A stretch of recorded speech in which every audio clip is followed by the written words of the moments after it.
সেই শহীদের আত্মা যদি জানতে চায়, গণ অভ্যুত্থানে সবচেয়ে বেশি সংখ্যক শ্রমজীবী মানুষ শাহাদাত বরণ করেছে, কিন্তু বর্তমান সরকার এবং প্রশাসনে শ্রমজীবী কর্মজীবী মানুষের অবস্থান কি? বিএনপি জনগণের ক্ষমতায়নের এই রাজনীতি প্রতিষ্ঠার মাধ্যমেই শহীদদের কাঙ্ক্ষিত বাংলাদেশ গড়ে তুলতে চায়। অন্তর্বর্তীকালীন সরকারের একটি অংশ নানা অপকৌশলের আশ্রয় নিচ্ছেন।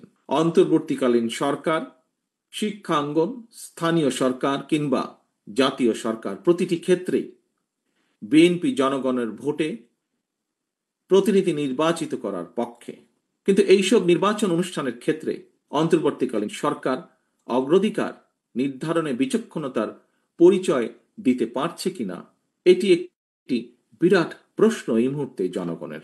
আমি অন্তর্বর্তীকালীন সরকারের প্রতি দৃষ্টি আকর্ষণ করে বলতে চাই, শত শহীদদের রক্তের বিনিময় পতিত, পলাতক, পরাজিত, বিতাড়িত ফ্যাসিবাদী অপশক্তি রাষ্ট্র রাজনীতিতে পুনর্বাসিত হওয়ার সুযোগ নিতে ওত পেতে রয়েছে।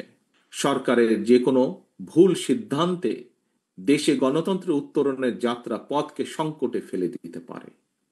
দেশে ফ্যাসিবাদ, উগ্রবাদ, চরমপন্থা মাথাচাড়া দিয়ে উঠতে পারে।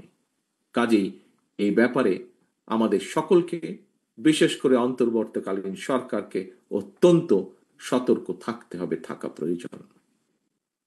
বান্ডেল থাকলে প্রতি সেনমানিতে টাকা বাঁচবে। বিকাশ সেনমানি বান্ডেল কিনে জিতুন প্রতি লেনদেনে। শহীদ পরিবারের সম্মানিত সদস্যবৃন্দ, এবার আমি গণ অভ্যুত্থানে শহীদ, শ্রমজীবী, কর্মজীবী শহীদ পরিবারের উদ্দেশ্যে কয়েকটি কথা বলতে চাই।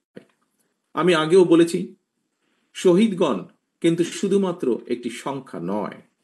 একটি প্রাণের সমাপ্তির অর্থ একটি পরিবারের মৃত্যু, একটি স্বপ্ন সম্ভাবনার অবসান। তবে আপনাদের সন্তান স্বজনের শহীদী মৃত্যু দেশ এবং জনগণকে ফ্যাসিবাদ মুক্ত করেছে। দেশ আপনার শহীদ সন্তানের কাছে ঋণী। প্রতিটি শহীদ পরিবারের প্রতি রাষ্ট্র এবং সরকারের দায়িত্ব রয়েছে। কৃষক, শ্রমিক, মেহনতি মানুষ যাতে দেশে গণতন্ত্র প্রতিষ্ঠায় শ্রমজীবীদের অবদান নিয়ে গর্ব করতে পারে, শ্রমজীবী কর্মজীবী শহীদ পরিবারের বর্তমান এবং ভবিষ্যৎ প্রজন্মের সদস্যরা যাতে তাদের স্বজনদের শহীদী মৃত্যু নিয়ে গৌরব করতে পারেন। বিএনপি আসন্ন জাতীয় নির্বাচনে জনগণের রায় রাষ্ট্র পরিচালনার দায়িত্ব পেলে সাভার, আশুলিয়া কিংবা অন্য কোনো সুবিধাজনক এলাকায় শ্রমজীবী কর্মজীবী মানুষের আত্মত্যাগের সম্মানে একটি বিশেষ স্থাপনা নির্মাণের পরিকল্পনা করছে।